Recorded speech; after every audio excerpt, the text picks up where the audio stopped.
Well, welcome to our week in review. Okay, as I'm shooting this, we're just finishing up Module 2. It is Sunday, and we're going into Module 3. So I thought it was a good time to check in with you folks, kind of a week in review, what we've done so far, and what we're doing in Module 3, which is kind of an important module. As of this video viewing, all of your Module 1 materials have been submitted back to you. One of the things I am trying that is new, at least new to the college, this is the second time that we've done this, is I'm giving you audio feedback. So please look for the audio feedback on your topic essay that you turned in for Module 1. Right now, Module 2 is still actively going. I see right now about 75% of you have handed in your materials for Module 2. So, but look for the audio feedback on those topic essays. And also I posted in the course news directly below this picture here, you'll find a link for my solution to that learning activity that we had in Module 1. Remember, like I told many of you in our course conferences, that there is no right or wrong answer. So everybody pretty much got the full points as long as you turned in the assignment and made a good faith effort on trying to organize those cost centers. So good job there. Overall, I am very impressed with the topic essays. So please keep that up. For those of you that may have missed a few points, remember, full paragraphs. A paragraph is going to have 4 to 5 sentences in it. I've told many of you in our course conferences, you want to have about 2 pages of material for these topic essays. If you're a little bit light on that, you may want to go back and look, and before you hand that in, make sure you got about 2 pages. Some weeks, we're going to have a true topic, a true 5-paragraph essay, where you'll have an introduction, you'll have 3 paragraphs, supporting paragraphs, and a conclusion. Like for Module 2, that was very 5-paragraph essay-ish. Module 1 was more like answer these 5 questions in 5 paragraphs, 1 paragraph for each question. So some weeks we'll do that, some weeks we'll have the true 5-paragraph essay. I will make it very clear, hey, this is going to have to follow a traditional 5-paragraph essay or answer each one of these questions in a full paragraph. So I'll let you know. My fault on that, my confusion in calling Module 1 a 5-paragraph essay when really it was, 5 essay answers for each one of those questions. Some of you did a really good job in trying to thread that together and make it into a narrative. So good job for you on that. For those that didn't, don't worry, you did not get points off. As long as you answered each one of those 5 items in Module 1, you were okay. All right, so looking at my notes. Okay, so the other big thing about this week, or I should say the week coming up in Module 3, is that we have our first midterm. And we also have another topic essay. The topic essay, this week will be the traditional 5-paragraph essay, where you have an introduction, 3 supporting paragraphs, and a conclusion on the time value of money. Okay, the midterm. A lot of questions have been centering around the midterm. I think I last recorded 5 of you who wanted some sort of outline, study guide. And I said, kind of the flippant answer on my point, my side would be, well, it's everything. I mean, it's pretty much everything in the book. The book does a very good job, I think, in kind of chunking the knowledge into these small little pieces. So if you notice in the book, and as I'm flipping through here, I want to make sure I get the right color. I think it's light blue, kind of aqua. Yeah, if you notice, they have these kind of these headers, these columns, these introduction items, if you will, and each one has about 2 paragraphs to that. Think of each one of those like as a definition, and you'd want to know what basic information on each one of those little blue items. Students who do well in online quizzes, tests, midterms generally have one unifying principle, and that is they've all read the material, some more than once. They've read it maybe a couple of times. They all seem to have some sort of highlighting or using Post-its or something that they do with the textbook itself. So they'll highlight in the textbook. I know some of us don't want to highlight because we're sending these back if they're rented or whatnot.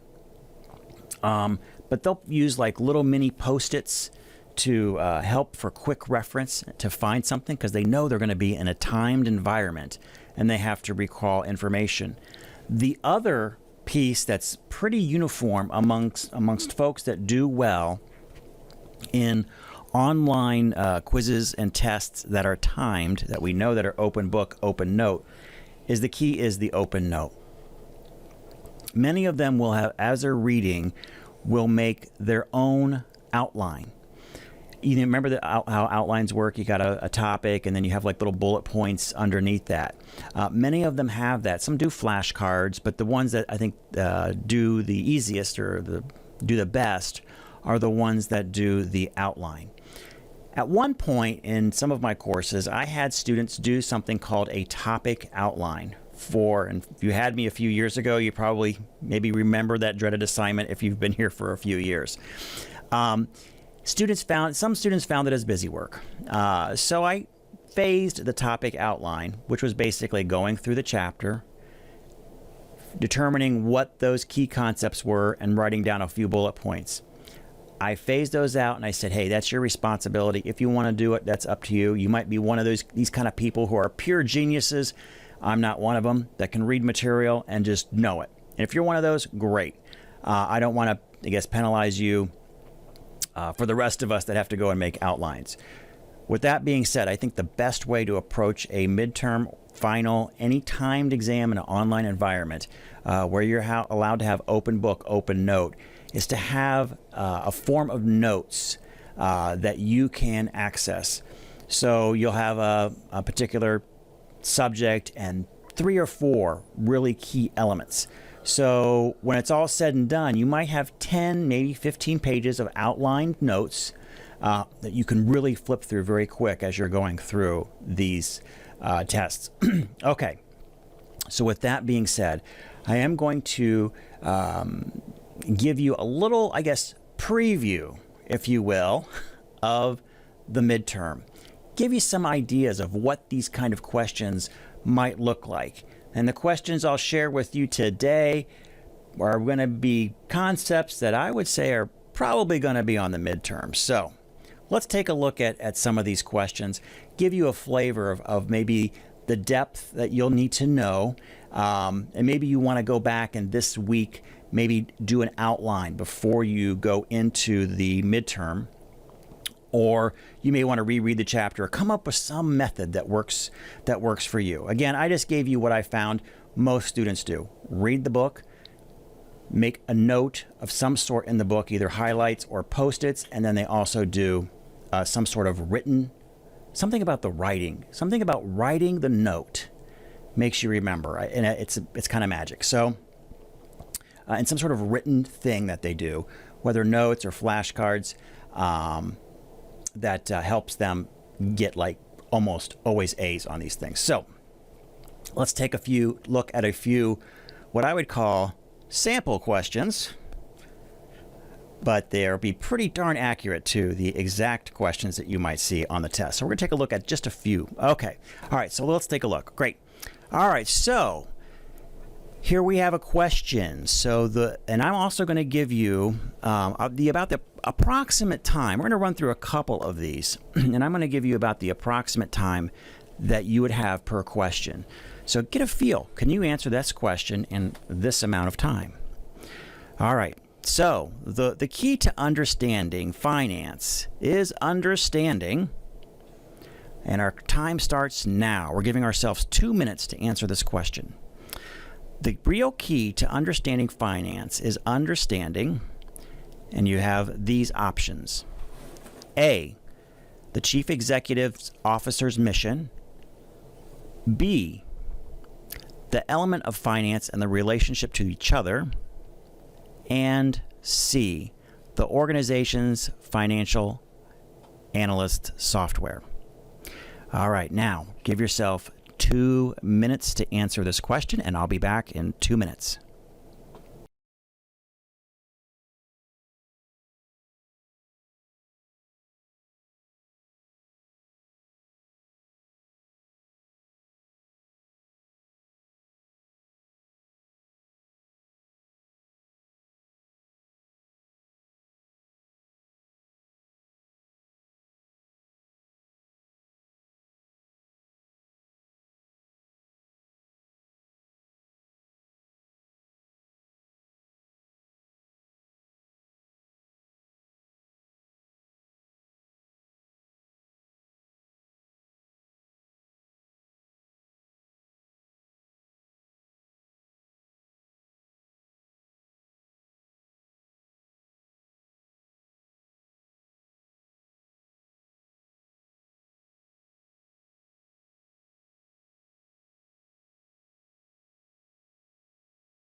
Okay, I'm back. Now, doesn't 2 minutes seem like an eternity when you know the answer? 2 minutes can be a really long time, but when you don't know the answer and you're trying to look it up, 2 minutes flies and goes by very quickly. This was an easy one. Here is the answer.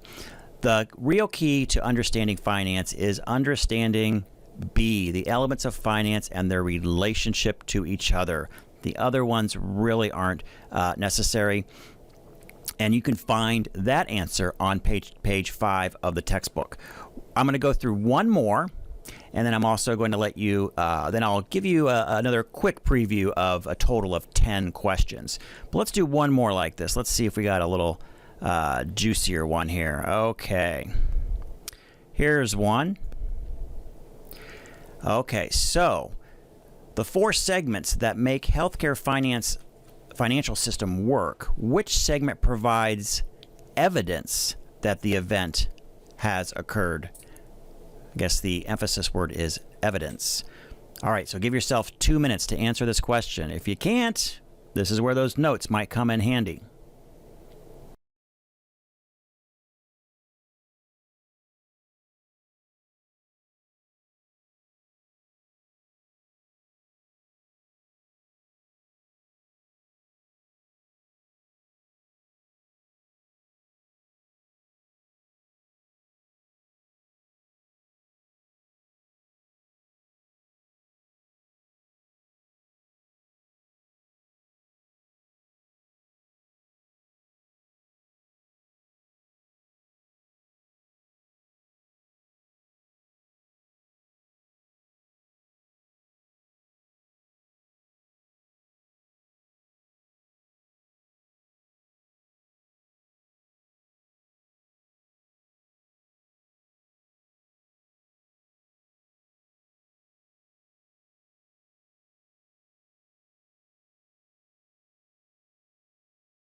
Okay, I'm back. That was 2 minutes. So again, get the feel of what 2 minutes feels like, because you'll have about 2 minutes per question.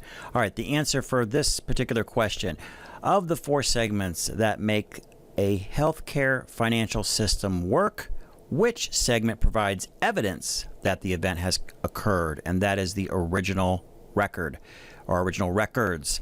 And you could find that answer on page 11 and 12 of the text. Okay, so enough of that simulation. I'm going to quickly go through about 8 more of these as we go through here, so you can get a feel of the, I guess, the level of what we're looking for and the types of questions and kind of the layout. All right, so let's take a look at another one. Again, we won't be doing the 2-minute delay, and I'll just give you the answers right away here. So we've got this one, raw data. Raw data will typically appear in the organization's quarterly report. Are you going to put that in the annual year-end report and the quarterly statistics? No. And that answer is none of the above. That raw data would not appear there at all. And you'd find that answer on around page 19 and 20 of the textbook.